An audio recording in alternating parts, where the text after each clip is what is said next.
Last winter, a Thursday night, I'm sitting at a dinner table with a client and two of his friends.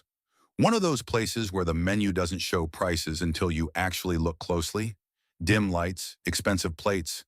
Everybody relaxed. Someone across the table starts talking about retirement. Not in a serious way, just casually. Yeah, our advisor says we're on track for about 2 million by 65. Forks keep moving, glasses clink. My client laughs, nods.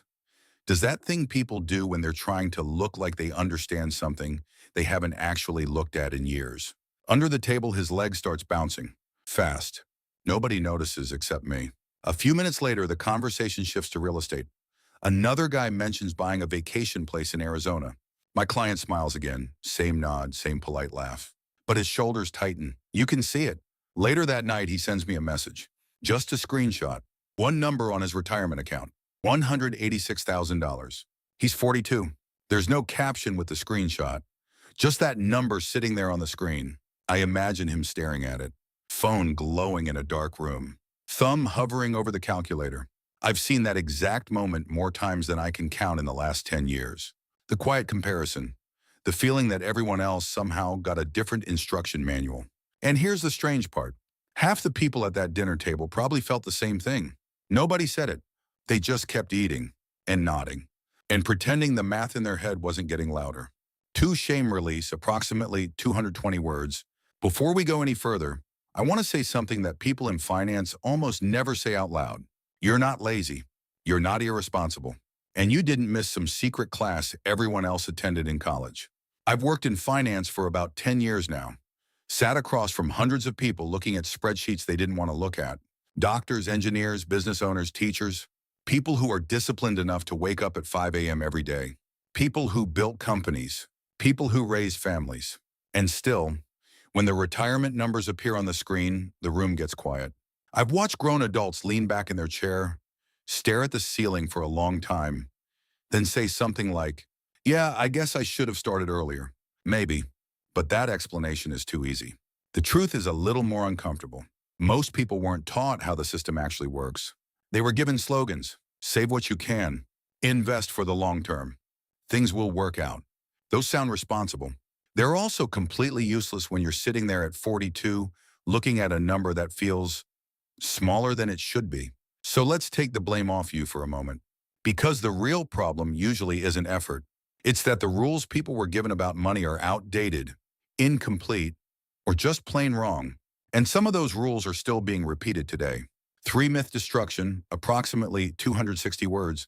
A few years ago, a client sat across from me with a printout in his hands. One of those retirement articles people share online. The headline was simple. By 40, you should have 3 times your salary saved. He tapped the paper with his finger. Not hard, just repeatedly. I'm not even close to that. Then he laughed. But the laugh didn't stay long. He leaned back in the chair and stared at the ceiling like he was trying to find something written up there. I see that moment a lot. Because that rule, 3 times your salary by 40, gets repeated everywhere. Books, articles, podcasts. Technically, it's not wrong. But practically, it can be wildly misleading. Those benchmarks assume a smooth life. A straight-line career, no layoffs, no sick parents, no divorce, no decade where raising kids costs more than anyone warned you it would. Real lives don't look like spreadsheets. And here's the part people don't say. Wealth almost never grows in a straight line. It moves in bursts. Long stretches where the number barely changes.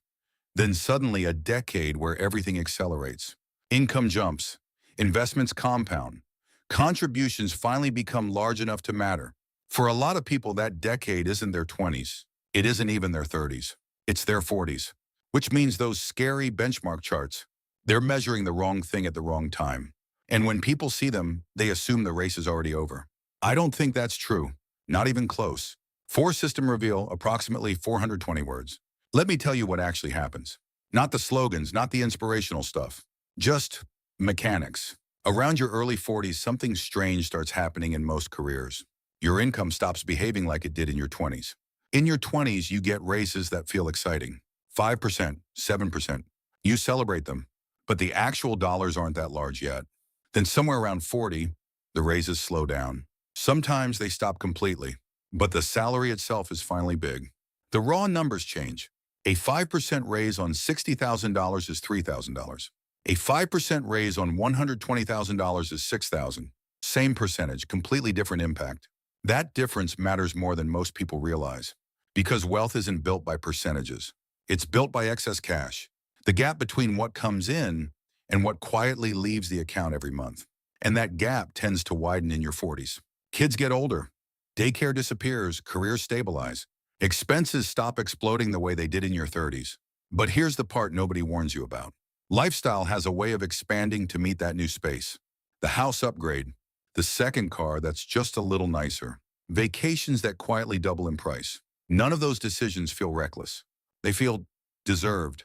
I might be wrong, but I don't think people realize what those decisions are really doing. Because money invested at 40 behaves very differently from money invested at 50.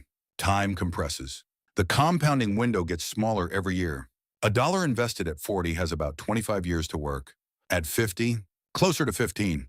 That difference doesn't sound dramatic when you say it out loud. But mathematically, it's enormous. Because compounding isn't polite. It rewards the money that arrives early and barely notices the money that shows up late. I've seen people try to fix this in their 50s. They double their contributions. Sometimes they triple them. And still, the numbers don't quite catch up. Not because they didn't try, because the system simply runs on time. And time is the one resource nobody can refinance. 5 proof through reality, approximately 300 words. A few years ago, I had 2 clients. They didn't know each other, but their lives looked almost identical on paper. Both were 40, both married, 2 kids each, house in the suburbs, income, roughly the same, around $160,000 combined. And when I opened their retirement accounts, the numbers were nearly identical too, about $180,000 saved, which meant neither of them was ahead, but neither of them was in trouble either. Just normal. The difference started showing up in small decisions. One family upgraded their house. Nothing outrageous, just a bigger place in a nicer neighborhood. The monthly payment jumped about $1,600. They told themselves it was temporary. Once the kids are older, we'll save more. The other family stayed put. Same kitchen, same carpet, same slightly too small backyard. But every month, that $1,600 moved quietly into investments instead. Nobody at their kids' soccer games noticed the difference. Their lives looked almost identical from the outside.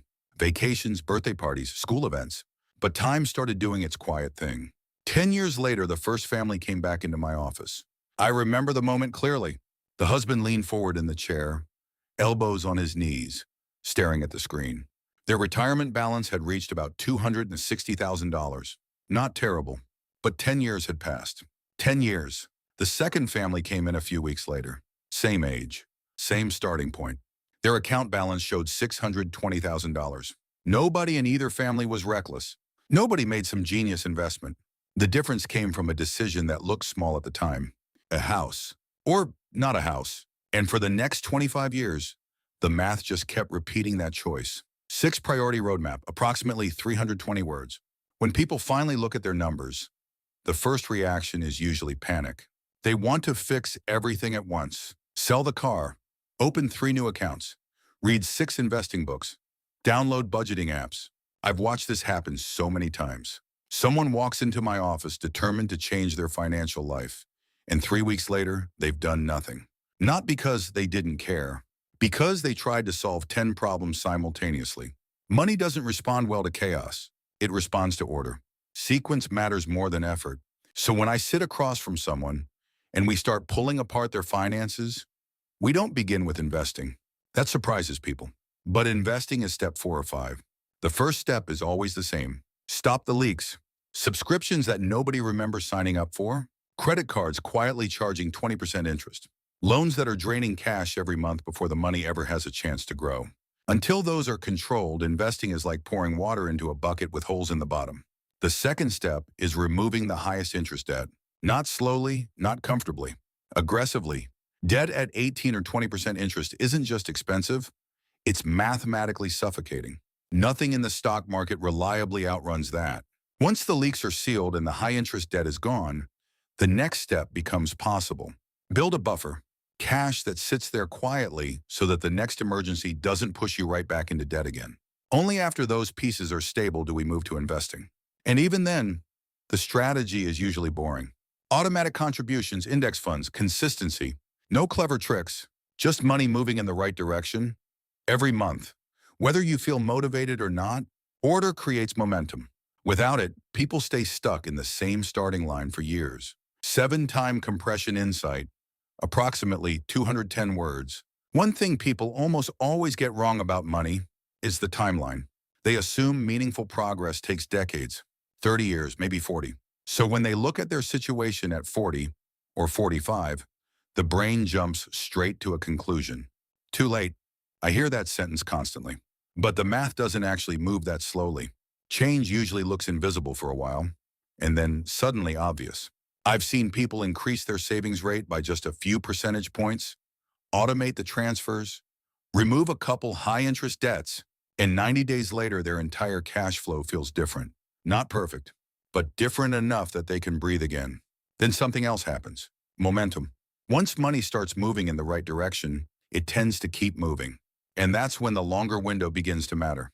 25 years may not sound exciting when you say it out loud, but financially, it's enormous. Compounding doesn't care when you felt behind. It only cares when the money started working.